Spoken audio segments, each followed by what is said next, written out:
ઘરણ જો ને ચંદ્રગ્રહ હા પછી સાફ સફાઈ ને આવું બધું કરી નાખાય એવું બધા કહેતા હોય. જરૂરી છે તમને કેમ લાગે? હા મંદિરની સાફ સફાઈ કરી નાખવા. રામ રામ ને સીતારામ બધાને. માતાજી હવનું સારું કરે ને બધાને હાચા નરવા રાખે એવી શુભેચ્છા આપું છું. તો મકાનમાં આપણે પહેલાં પ્લાસ્ટરનું કામ ચાલુ હતું એટલે પ્લાસ્ટર એ કમ્પ્લીટ થઈ ગયું છે અને આપણે પછી કુટીની વાત હતી તો કુટી પણ કમ્પ્લીટ થઈ ગઈ છે. તો તમને બધાને હવે બેકગ્રાઉન્ડમાં દેખાતું જશે કે કુટી પણ કમ્પ્લીટ થઈ ગઈ છે. કુટી કમ્પ્લીટ થઈ ગઈ પછી આપણે એમ કહેવાય ને બધોય સામાન ઘણો ખરો સામાન તો આપણે બધા રૂમમાં ફિટ કરી દીધો છે અને આ બધું ધોઈ નાખ્યું. કુટી કરીને પછીનો આપણે આમાં બ્લોગ જ નહોતો બનાવ્યો પછી આજે બ્લોગ બનાવ્યો છે. શિવાની બેન જો નાન તૈયાર થઈ ગયા નહીં? નાયા કેવા નાયા? બે પાપા બે નાયા. બાખડો બને છે બાખડો. તો આ બાજુ એમ કહેવાય ને શિવાનીના પપ્પા પણ નાઈન રેડી થઈ ગયા છે નહીં? સરસ મજાના નાઈન રેડી થઈ ગયા છે. પેલા તો બધાને એમ કહેવાય કે રામ રામ ને સીતારામ ડાયરાને. તો હવે આપણે એવું છે કે તમને બધાને કાંઈ બતાવ્યું જ નથી કે આપણે કુટીનું કામકાજ કમ્પ્લીટ થઈ ગયું ને આ ચેનલમાં તમને નહીં બતાવ્યું હોય કારણ ડાકા ધોવા છે યાર. શિવાની છે ને આમ જ ફોન કરી કેમ કે આજે આપણે ફોનમાં વ્લોગ થાય છે ને એ શિવાનીનો ફોન છે એટલા માટે શિવાનીનો ફોન કાઢ આપણે વાતે હરખી ન કરવાની. હજી નાય આવ્યા છે બેન હુઈ જા જો ઉભા થઈ જાવ. હાલો હાલો આપણા રૂમમાં ક્યાં સામાન મૂક્યો છે? જો કબાટ અહીંયા પડ્યો તો શેટી હોલમાં પડી. આજે છે ને આપણે એવું છે કે અમારા ઘરનું કુટીનું ને એવું બધું કામકાજ કમ્પ્લીટ થઈ ગયું પછી તમને એક મિની હોમ ટૂર કરાવી દઈએ બરોબર. પેલા શિવાની લાગે છે આમ જો આડી આડી કહીને મમ્મી આયા મમ્મી આયા. તો આપણે શિવાની બેન તોફાન કરતા હતા ને વંશભાઈ એને ઓલા ઘરે લઈ ગયો છે ના જેસીબી ને એવું ચાલુ છે ને એટલે મોટ બાપુને એનું એટલે એના જોવા વહી ગઈ છે. નકર તો એનો ફોન જોવો તો ડાગલા જોવો તો આજ ફોનમાં આપણે જેમાં બ્લોગિંગ અત્યારે ચાલુ છે એમાં. અને અત્યારે શિવાનીના પપ્પાએ છે ને સરસ મજાનું કામ કરે છે. અત્યારે આરસ પથ્થરનું આપણે જે મંદિર લીધું છે ને એ મંદિરને અત્યારે ધોવાનું કામ ને એવું કરે છે નહીં શિવાની પપ્પા?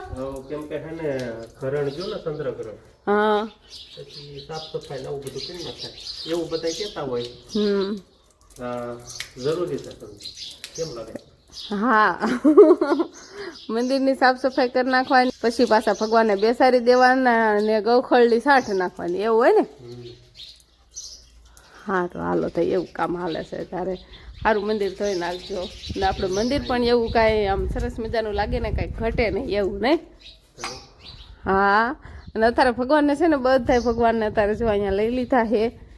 બધી સુબીઓ ભગવાનની છે ને અહીં મૂકી દીધી છે ને આ બધી વસ્તુ પછી પાછી મૂકી દે. તો આપણે ઓસરીમાં જો કુટી થઈ ગઈ પછી આવો કાંઈક દેખાવ આવે સરસ મજાનો.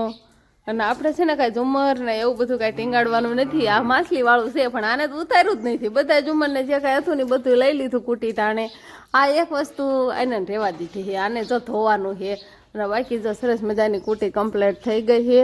અને ઝુમરને એવું જો લટકાડવીને તો શેકલા માળા કરે અને શેકલા માટે આપણે સ્પેશિયલ ઘર એમ કહેવાય ને સેજ આ સજામાં આપણે બધા જેટલા આંકડિયા મૂક્યા છે ને બધે એમ કહેવાય ને માળા આપણે ટીંગાડી દીધા હતા. ત્યારે માળા આપણે લઈ લીધા હતા અને પછી અત્યારે પાછા ટીંગાડી દીધા છે. શેકલા એમાં માળા કરે અને બચ્ચાને એવું મૂકે. જો કેવા સરસ મજાના જો અહીંયા શેકલા બેઠા છે હોતન દેખાય છે. જો ત્યારે ઉતારી લીધા હતા ને ત્યારે શેકલા બહુ ભાગતા હતા અને બધી આડાવડામાં બધી માળા કરવાની તૈયારી કરતા હતા. તો આપણે આ હોલમાં છે ને પેલા બધો સામાન પડ્યો હતો શેટી ને એવું બધું પડ્યું હતું. વધારે છે ખાલી ખાટલા ને એવું બધું જ છે ને બાકી બધું લેવાઈ ગયું છે. અને હોલમાં પણ કુટી સરસ મજાની કમ્પ્લીટ થઈ ગઈ છે અને આપણે સાફ સફાઈ પણ આમાં કરી વાળે છે એટલે ધોવાનું એવું કામ આ હોલમાં આપણે પહેલથી પ્લાસ્ટર કર્યું ને તેરનું બાકી હતું. સામાન આપણે આમાં બધે મૂકી દીધો હતો ને એટલે આપણે એક હોલ નહોતો થયો. ત્યારે તો આપણે હોલે ધોઈ નાખ્યો છે અને માળી આખી માળી ખાલી છે કાંઈ વસ્તુ નથી. આ બાજુ છે સુબીન ઘડિયાળ ને એવું બધું છે એક ડબરો એવું બધું છે.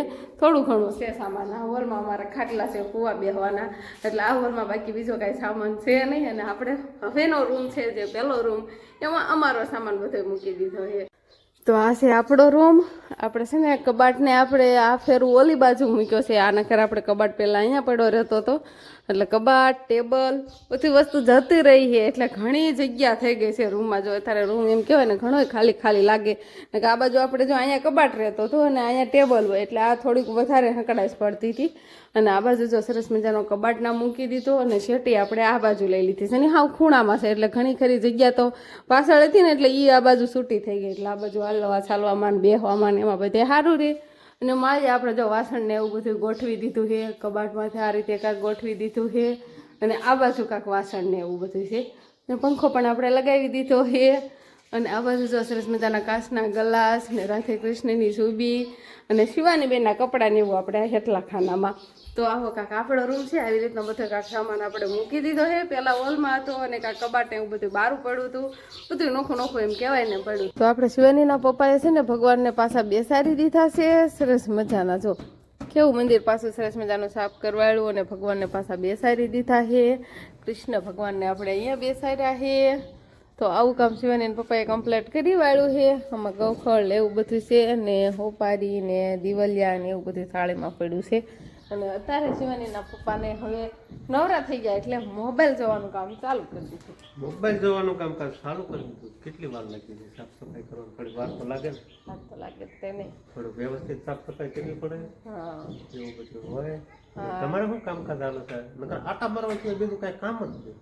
નકર આમથી નામ ને આમથી નામ નકર રખડ શિવાની રાખતી શિવાની નતારો જો વો સાંભળે છે શિવાની હું ગમે કાક આપણે કેન કારી ફેન કહે શિવાની રાખતી લ્યો.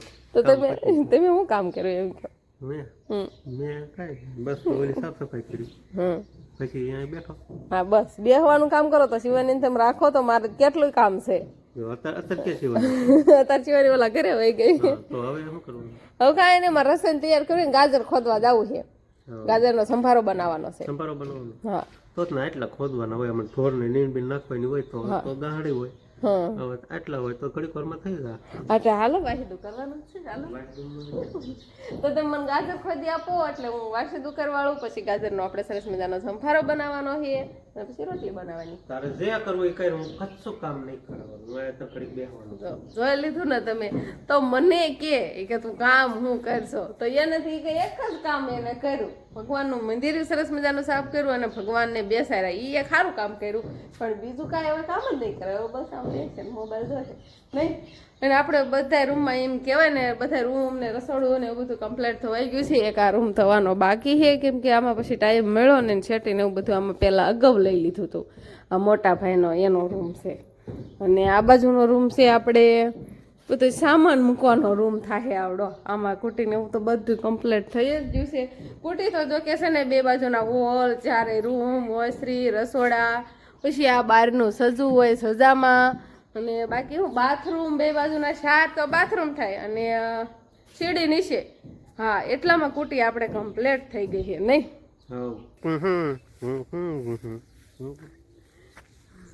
બહુ ખાઈ લીધો છે ને આપણે ગાજર એટલા ઉપાડી લીધા છે સંભારો કરવા માટે. થોડાક જ છે, હવે કઈ દાદા હી નહીં તો થોડાક ઉપાડે. એટલા ન થઈ રહી, એટલા તો વધી પડશે હોતન. હાલો પેલા જઈને ધોઈ નાખશું અને આ પીસડા ઢોરને ખવડાવી દેવું, અને પછી આપણે સરસ મજાનો સંભારો બનાવશું. દેખાઈ નહીં ગયો હે ટાણું નહીં જાજુ. હવે જો થોડોક જ દી દેખાય છે. ગાજર ને ધોવા હોય તો ને પડે? ના ના ધૂળ ખાવાની હોય. ધૂળ ખાવાની હોય. ટાંકો અહીંયા મૂકી દીધો છે ને એટલે અમે કુંડીએ નહીં જવાનું. કાંઈ નહીં, હબ નળ ખાલી કર્યો અને ટાંકો હબ ખાલી થઈ જાય. આદત ભર્યો છે ને ખાલી કરી નાખો, બીજું શું થાય? ગાજર તો ધોવા જ પડે ને, લેખા એમાં ન હાલે. એવું હોય તો ગાજર ધોઈ નાખવી, પછી હજી પાછા આને એમ કહેવાય ને આમ સાલ ઉતારીને ફરી વાર ધોવાના અને પછી કટિંગ કરવાનું. તો આપણે ગાજરનું કટિંગ કરવાયું અને અત્યારે તો તેલમાં સળે છે. હવે ગાજરના સંભારામાં આપણે હે ને કાંઈ વસ્તુ નહીં નાખવાની, એટલે મીઠું મરચું ને એવું બધું નાખવાનું, પણ ગાજરને તેલમાં સારા સડવા દેવાના. એક મરચું નાખવાનું, મીઠું નાખવાનું, હળદર, રાઈ, જીરું ને એવું બધું વઘારમાં આપણે નાખતા હોય. જીવાને બહુ મને મેકઅપ કરી દેવા આવી ગઈ. બસ હવે મારે આમ રાંધવું છે, દાવ રમવા જતા રહ્યો હાલો. હા પછી ગાજરનો સંભારો તૈયાર થઈ જાય પછી આપણે ઘઉંની રોટલી બનાવવાની છે. એ બાર ચૂલે બનાવશું, એ તો ફટાફટ બની જાય. પછી નહીં સિવાયની પછી બધાને વાળું કરી લેવાની. તો બસ હવે આજનો દિવસ કાંક આપણે આવો રહ્યો. તો આ સાથે જ હવે આજનો બ્લોગ આપણે અહીંયા પૂરો કરશું. તો વિડીયો તમને કેવો લાગ્યો કમેન્ટમાં જરૂર કહેજો, અને જો પસંદ જ આવ્યો હોય તો લાઈક કરજો, શેર કરજો, અને ચેનલમાં નવા હોય તો ચેનલને સબસ્ક્રાઇબ કરી લેજો. તો ફરી પાછા મળશું આપણે નવા બ્લોગમાં. તો bye bye. Bye bye. Shivani કહેતા જો બાય બાય.